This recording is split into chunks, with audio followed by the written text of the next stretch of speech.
Looking successful has never been easier. Staying financially free while doing it has never been harder. A better car, a nicer apartment, and a life that photographs well can quietly become the reason you cannot say no. That is the status debt economy. By the end of this video, you will understand why looking successful costs more than ever, why a good income can still leave you financially exposed, and how to build private strength before public proof. Picture Daniel, 31, walking out of work after being told he got a raise. For years, he had imagined this moment. He called his sister. He texted his friends. He told himself this was proof that he was finally moving up. 3 months later, the raise had a new job, a lease payment on a nicer car, a more expensive apartment closer to downtown, better clothes for work, dinners that became routine, a new phone because the old one suddenly felt embarrassing, a gym membership he barely used, subscriptions that seemed too small to matter. Nothing Daniel bought was absurd by itself. That is what makes the pattern dangerous. Status debt rarely arrives as one reckless decision. It arrives as a sequence of reasonable upgrades that all make sense alone and become expensive together. Daniel still earned more, but his ability to walk away got smaller. When his manager started sending messages late at night, Daniel answered them. When a healthier company offered him a role with better long-term growth but slightly lower pay, he could not seriously consider it. When his car needed repairs, he used a credit card because the money that should have created breathing room had already been assigned to maintaining a life that looked like success. His income went up, his options went down. If you are still here, you already understand something many people never question. Looking successful and being financially secure are two different lives. Subscribe to Mac Wealth Rules and comment free if you are done letting appearances negotiate against your future. The status debt economy is not only about credit card balances. It is the full cost of an image. It is every payment, habit, obligation, and expectation you accept because you want your life to signal that you are doing well. A car can be transportation, or it can become proof. An apartment can be a home, or it can become an identity. A vacation can be rest, or it can become evidence that you are not falling behind. The object is not always the problem. The role you assign to the object is. When a purchase becomes proof that you matter, it stops being a simple expense. It becomes something you feel required to protect. Then the payment is no longer just a payment. It is a monthly bill for the version of yourself you are trying to keep alive. That is why status debt is more dangerous than ordinary spending. Ordinary spending ends when the money is gone. Status spending keeps asking for the next upgrade, the next invitation, the next visible sign that you are still moving forward, the next proof that your life is keeping pace with the people around you. And once your identity depends on a certain standard of appearance, your future income is no longer fully yours. Part of it belongs to the car, part of it belongs to the apartment, part of it belongs to the people you are trying not to disappoint. Part of it belongs to the image you built before you had the financial strength to carry it. Looking expensive and being financially secure are two different lives. One gets noticed quickly. The other gives you room to breathe. That difference becomes clearer when you look at what status debt trains you to do. It trains you to solve discomfort with upgrades. You have a hard week, so you order the better meal. You feel behind, so you buy something that gives you a temporary feeling of progress. You go to a wedding, a work event, or a reunion, and you spend extra money because you do not want to look like the person who is struggling. You see coworkers upgrading their cars, moving into nicer neighborhoods, posting trips, buying homes, and suddenly your ordinary life starts to feel like evidence against you. Then someone offers a way to close that gap with a payment plan, not a decision, a payment plan. That is how the market makes spending feel painless in the moment and expensive in the future. It breaks the cost into pieces small enough to ignore, then charges your freedom 1 month at a time. Picture Maya, 34, sitting in her car outside a restaurant after work. She is a project manager. She earns a decent salary. Her friends are going inside for dinner, and she already knows the bill will be more than she planned to spend. She has been paying down a credit card balance. Her rent increased at renewal. She has a trip coming up that she agreed to months ago because everyone else was going. She could say no. Nothing terrible would happen. But that is not what it feels like. It feels like saying no would reveal something. That she is behind, that she cannot keep up, that she is no longer part of the same life. So she goes inside. She tells herself it is only one night. The dinner becomes drinks. The drinks become a ride home. The ride home becomes another charge she plans to deal with later. Later is where status debt lives. Not because Maya is irresponsible, because the cost is emotional before it is financial. She is not buying dinner. She is buying belonging. She is not booking the trip. She is buying the right to feel included. She is not upgrading her apartment because the old one is unlivable. She is trying to avoid the feeling that her life is not progressing at the same speed as everyone else's. The modern economy has become very good at turning normal human needs into recurring obligations. It takes the need to belong and converts it into a wardrobe budget. It takes the need for rest and converts it into an expensive trip. It takes the need to feel respected and converts it into a lease payment. It takes the fear of being left behind and converts it into another monthly subscription. That is why status debt cannot be solved by telling yourself to be more disciplined. Discipline matters. But discipline alone is not enough if you never understand the emotion you are trying to purchase. The better question is not, can I afford this? The better question is, what will this require from me every month after today? Will it require more overtime? Will it require me to stay in a job I no longer respect? Will it require me to avoid a career move because I cannot survive a short transition? Will it require me to keep proving something to people who are not paying my bills? Every recurring expense is a claim on your future choices. That does not mean every recurring expense is bad. It means you should understand what you are exchanging for it. A payment can buy convenience, it can buy comfort, it can buy joy, but it can also reduce the distance between you and dependence. And this is where status debt becomes a power problem. In Machiavelli's logic, dependence is dangerous because it limits your choices.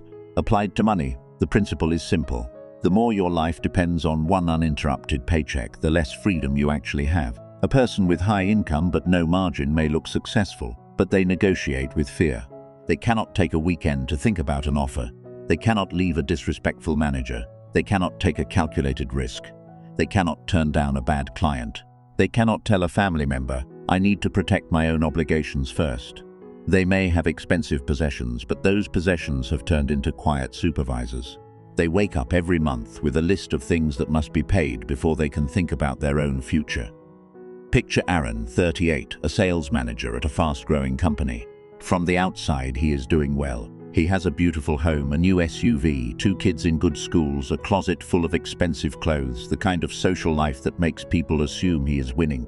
But Aaron has built a lifestyle that requires almost all of his income to arrive on time. There is the mortgage, the car, the private activities for the kids, the home projects, the travel that has become expected, the restaurant habits, the credit card that carries the cost of last year's small emergencies. Then the company changes leadership. His new boss is difficult. Meetings become political. His ideas are ignored. The culture shifts from demanding to unhealthy. Aaron knows he should consider leaving.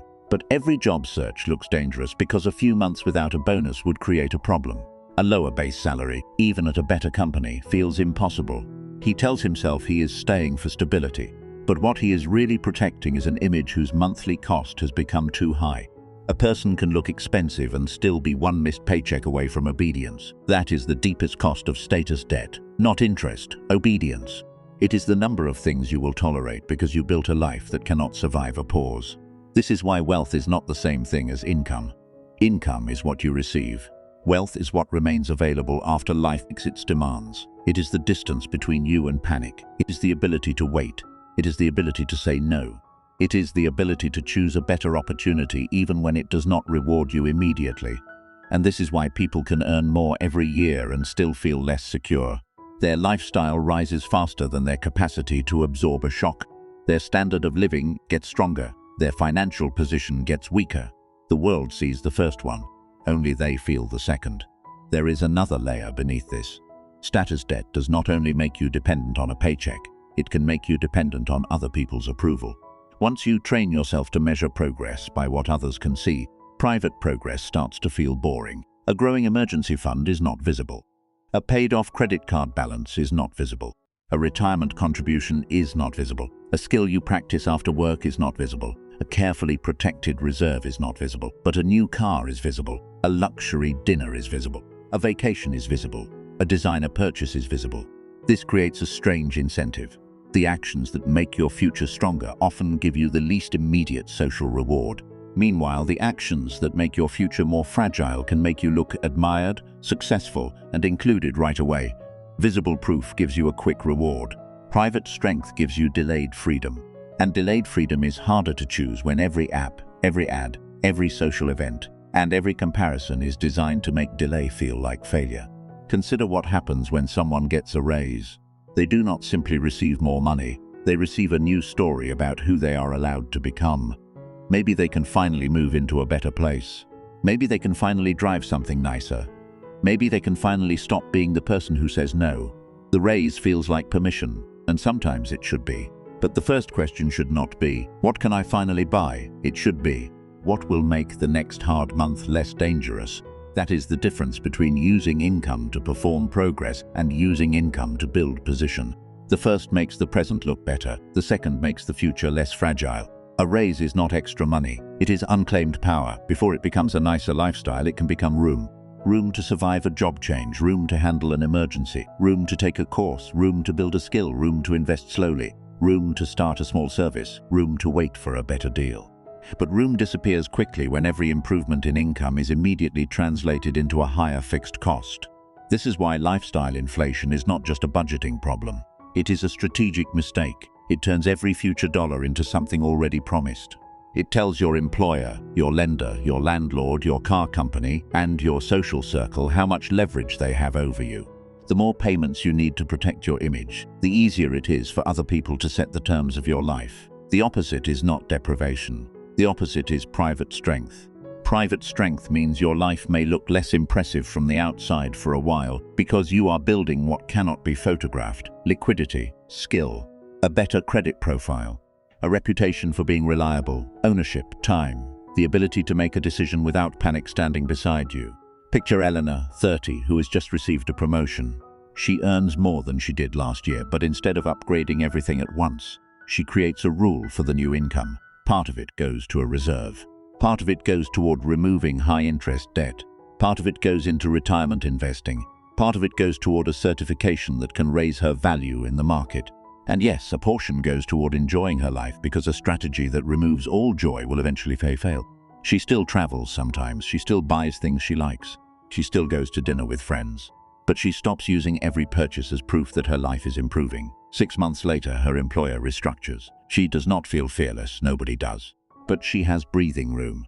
She can update her resume without panic. She can consider different offers. She can take a few weeks to decide. She can ask better questions in interviews. She can avoid the first job that offers a paycheck. That is what private strength looks like in real life. Not a dramatic transformation, a different response to pressure. You do not have to reject a good life. You have to stop building a life that needs constant applause to justify its cost. There are a few signs that tell you an expense may be becoming status debt.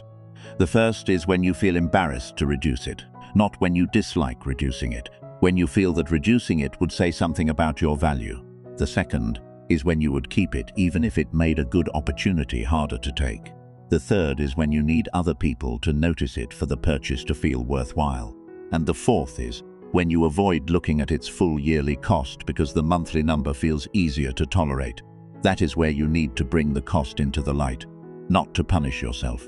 To regain choice, take any recurring expense that exists partly because of appearance, comparison, or pressure, multiply it across a year. Then ask what that amount could become if it created margin, reduced debt, built skill, or bought time. This is not an argument against nice things. It is an argument against blind commitments. Financially strong people are not the people who never enjoy money. They are the people who can enjoy money without being owned by the cost of maintaining the image. They understand that a life built around constant proof becomes expensive in ways no receipt can capture. It costs peace, it costs sleep, it costs honest conversations, it costs career flexibility. It costs the confidence to say, this does not work for me, and it often costs the capital that could have made your future more independent. There is a reason people with the most visible wealth are not always the ones with the most freedom. Visibility is a performance. Strength is a position. One can be financed. The other has to be built. Machiavelli's broader lesson was not cruelty. It was realism about incentives, risk, and human behavior. In money, that means learning to see the forces that shape your choices before those forces begin choosing for you.